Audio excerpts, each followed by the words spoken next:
Kenya کے بوبیسو گاؤں میں علی گوفو اور ان کے ساتھی اونٹوں کے ریوڑ کو پانی پلانے کے بعد چراگاہ کی جانب لے جا رہے ہیں۔ 3 بچوں کے 42 سالہ والد نے یہ کام اپنے آباء و اجداد سے سیکھا تھا، لیکن وہ اپنے اونٹوں کا خیال رکھنے کے لیے اب 21ویں صدی کے آلے یعنی اسمارٹ فون پر ایپ ایفری اسکاؤٹ استعمال کر رہے ہیں۔ پہلے ہمیں چراگاہوں کی تلاش میں خاصا سفر کرنا پڑتا تھا، لیکن اس سال فروری سے ہم نے ایفری اسکاؤٹ کو سمجھنا شروع کیا ہے اور ہمارے کچھ لوگ اس کا استعمال جانتے ہیں اور یہ ہمارے لیے مددگار ہے۔ اب ہم چراگاہوں تک زیادہ تردد کے بغیر پہنچ سکتے ہیں۔ ابھی ہم پانی کے ذخیرے سے واپس آ رہے ہیں اور جلدی گھروں کو واپس جا رہے ہیں کیونکہ ہمیں بہتر چراگاہ کا پہلے سے علم ہے۔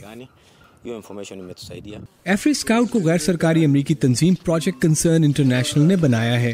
ٹیم کے اندازوں کے مطابق 2 کروڑ 25 لاکھ افریقی چرواہے اوسطاً ہر سال اپنے 1/4 ریور سے ہاتھ دھو بیٹھتے ہیں۔ یہ ایپ انہیں سرسبز چراگاہوں اور پانی کے متعلق بتاتی ہے اور جنگلی جانوروں سمیت دیگر خطرات سے آگاہ بھی کرتی ہے۔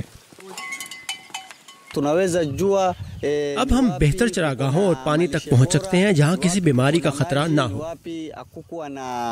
چراگاہوں تک رسائی کے لیے مقابلہ کبھی کبھی مہلک لڑائیوں کا باعث بھی بن جاتا ہے، لیکن جب سے چرواہوں نے اس ایپ کا استعمال شروع کیا ہے تب سے نہ صرف پرتشدد واقعات میں واضح کمی ہوئی ہے بلکہ چرواہوں کے درمیان تعاون میں اضافہ بھی دیکھا گیا ہے۔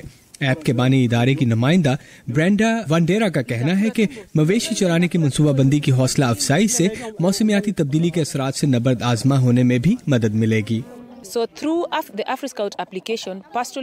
ایفری اسکاؤٹ کے استعمال سے چرواہے دیکھ سکتے ہیں کہ کون سے ایسے مقامات ہیں جو مویشی چرانے کے لیے موزوں ہیں اور وہ اپنے ریوڑ ان مقامات سے بچا سکتے ہیں جو موزوں نہیں۔ ایسا کرنے سے بنجر مقامات کو پھلنے پھولنے کا وقت مل جاتا ہے اور رقبے کا بہتر استعمال بھی ممکن ہوتا ہے، جس سے ماحولیاتی تبدیلی کے اثرات کم کرنے میں مدد ملتی ہے۔ PCI نے یہ ایپ ایتھیوپیا اور تنزانیہ میں بھی متعارف کرائی ہے جہاں اس کے مثبت نتائج سامنے آئے ہیں۔ فیتھ لیپیٹس کی رپورٹ کے ساتھ امان اظہر، اردو VOA۔